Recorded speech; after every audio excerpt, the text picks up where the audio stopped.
আল্লাহ পাক রব্বুল আলামিনের দরবারে অসংখ্য অগণিত শুকর ও শুকর যে মহান আল্লাহ পাক রব্বুল আলামিন আপনাকে আমাকে ভালোবেসে মহব্বত করে গ্রামের ভিতর থেকে, সমাজের ভিতর থেকে বাসিয়া বাসিয়া গুণান্বিত করি আল্লাহর ঘর মসজিদে আসার এবং বসার মতো তৌফিক দিয়েছেন, এর জন্য শুকরিয়া আদায় করি আলহামদুলিল্লাহ।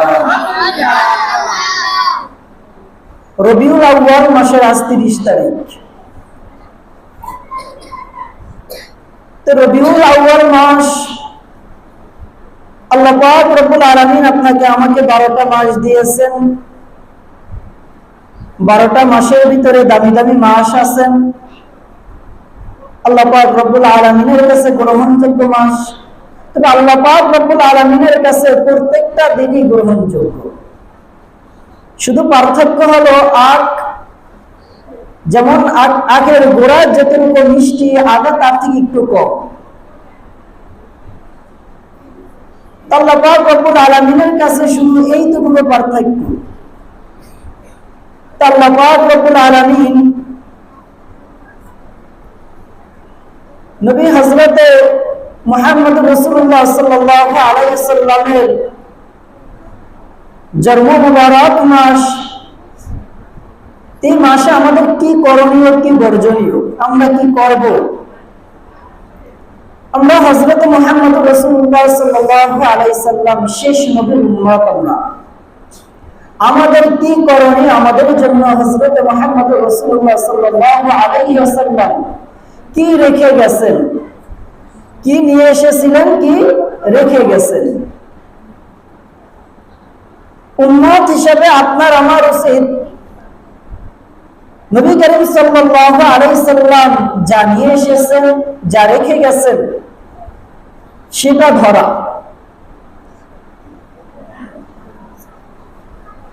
তো ঈদে মিলাদুন নবী পালন করা জায়েজ না নাজায়েজ? নবী নূরের তৈরি নাকি মাটির তৈরি?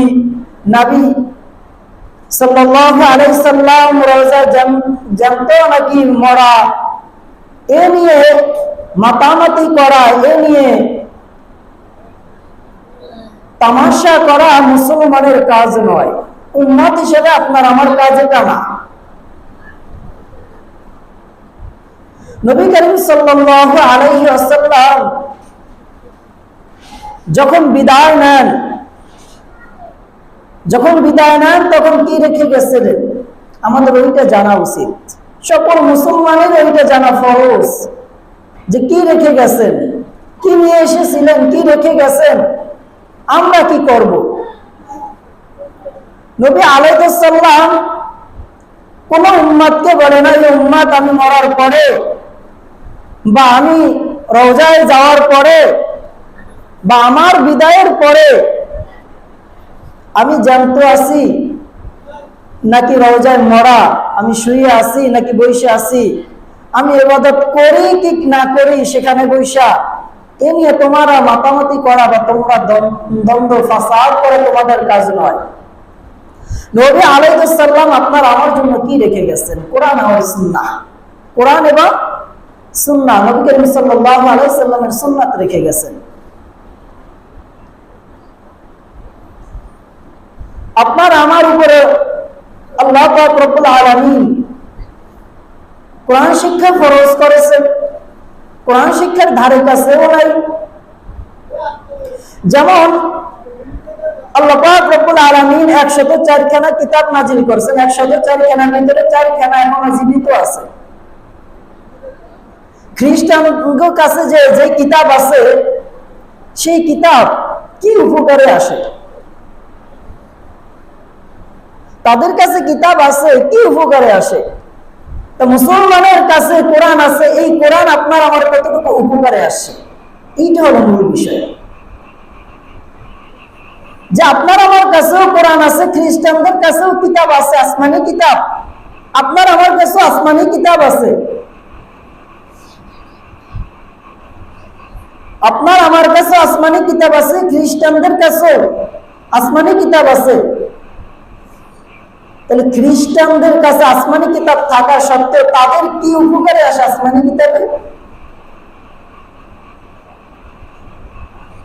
আর আপনার আমার কাছে, মুসলমানের কাছে কোরআন আছে। এই কোরআন আপনার আমার কতটুকু উপকারে আসছে?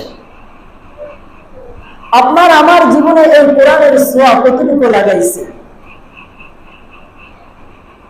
এই কোরআনের সাথে যে লাগছে সেই দামি হয়েছে। এই ঘটনা আপনি আমি কম বেশি সবাই জানি, কিন্তু আপনার আমার জীবনে এই কোরআনের ছোঁয়া তো লাগাই দেখি নাই। আমরা মাতামাতি করি রবিউল আউয়াল মাস আসলে 12 তারিখ নিয়ে ঈদে মিলাদুন নবী পালন করতে হবে, না করলে তোমার ঈমান থাকবে না। আরে ভাই, ঈদে মিলাদুন নবী নিয়ে নবী আলাইহিস সালাম দ্বন্দ্ব ফাসাদ করতে বলেন না। আল্লাহ পাক রব্বুল আলামিন মানুষ সৃষ্টি করে দুনিয়ায় পাঠাইলেন, যখন পাঠাবেন ফেরেশতাদের কাছে পরামর্শ চাইলেন না, ফেরেশতাদেরকে মাত্র জানাইলেন, তখন ফেরেশতারা বলছে যে মানুষ পাঠাইবেন, তারা তো দ্বন্দ্ব ফাসাদ করবে। ঠিক মানুষ দুনিয়ায় আসলে ঠিক দ্বন্দ্ব ফাসাদই করতেছে। দ্বন্দ্ব ফাসাদ করা তো মানুষের কাজ নয়, কোন মুসলমানের কাজ নয় দ্বন্দ্ব ফাসাদ করা। আল মুসলিম মান সালিম আল মুসলিমুনা মিন লিসান ওয়া ইয়াদি, নবীর হাদিস। যাহার হাত ও মুখ হইতে অপর মুসলমান নিরাপদে থাকে সেই ব্যক্তি হলো খাঁটি মুসলমান। এখন আপনি আমি যদি নবী আলাইহিস সালামের মৃত্যুবার্ষিকী বা জন্মদিন নিয়ে ফাসাদ করি, তাহলে আপনি আমি মুসলমানের ভিতরেই তো করি না, তাহলে আপনি আমি নবীর উম্মত দাবি করি কি করে? আপনি ইয়া নবী সালামু আলাইকা খাড়ায় পড়বেন না, বৈশা পড়বেন, তা নিয়ে কোনো কথা নাই। এইটা নিয়ে বাড়াবাড়ি করলেই কথা আছে। এটা নিয়ে বাড়াবাড়ি করলেই আপনি গুনাহগার হইতে হবে। তোমার আলোচনার বিষয় হচ্ছে যে নবী আলাইহিস সালাম দুনিয়ায় আসলেন, দুনিয়া আসার পরে কি নিয়ে এসেছিলেন? দুনিয়ায় আসলেন তিনি আমাদের জন্য কি নিয়ে এসেছিলেন? আল্লাহ পাক রব্বুল আলামিন নবী করিম সাল্লাল্লাহু আলাইহি ওয়াসাল্লামকে দুনিয়ায় পাঠাইলেন, কি নিয়ে পাঠাইলেন? আর নবী আলাইহিস সালাম যখন বিদায় নিলেন, আপনার আমার জন্য কি রেখে গেছেন? নবী আলাইহিস সালাম যখন দুনিয়ায় আসলেন, তার জন্মদিন মোবারক, এই তার জন্মদিনে আপনি আমি সবাই খুশি। কেউ বলতে পারবো না যে এই দিনে আমরা কেউ খুশি না, কারণ নবী করিম সাল্লাল্লাহু আলাইহি ওয়াসাল্লাম যদি না আসতেন এই দুনিয়ার কিছুই হতো না, আপনি আমিও হইতাম না। নবী আলাইহিস সালাম দুনিয়ায় আসার কারণেই আপনি আমি আছি। এই পৃথিবী সৃষ্টি হয়েছে নবী আলাইহিস সালামের কারণে।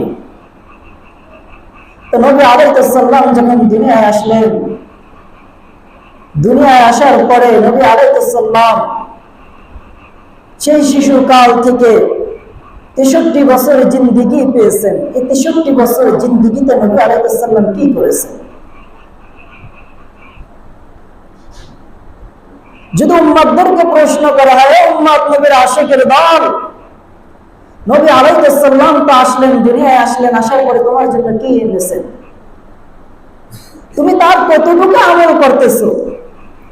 নবী করিম সাল্লাল্লাহু আলাইহি সাল্লাম যখন দুনিয়ায় আসলেন, আসার পরে দুনিয়ার সমস্ত কিছুই খুশিতে আলোকিত হয়ে গেছে, দুনিয়া আলোকিত হয়ে গেছে নবী আলাইহিস সালাম দুনিয়ায় আসার পরে। তো নবী আলাইহিস সালাম দুনিয়া আসার পরে 63 বছর জিন্দেগি, এই 63 বছর জিন্দেগিতে নবী কি করেছেন আর আপনি আমি কি করি? নবী আলাইহিস সালাম এই 63 বছর জিন্দেগিতে আপনার জন্য কি করতে বলেছেন আর আপনি আমি কি করতেছি? নবী আলাইহিস সালাম যেদিন চলে যান সেটা 12 রবিউল আউয়াল, আর নবী করিম সাল্লাল্লাহু আলাইহি সাল্লামের যে জন্ম তারিখ সেটা নিয়ে মতভেদ আছে। তবে এইটা নিয়ে মতভেদ নাই নবী করিম সাল্লাল্লাহু আলাইহি সাল্লাম সোমবারে জন্মগ্রহণ করছে, এটা নিয়ে কোনো মতভেদ নাই। নবী করিম সাল্লাল্লাহু আলাইহি সাল্লাম এই সোমবারে রোজা রাখতেন। নবী করিম সাল্লাল্লাহু আলাইহি সাল্লাম এই সোমবারে রোজা রাখতেন। সাহাবীরা যখন তাকে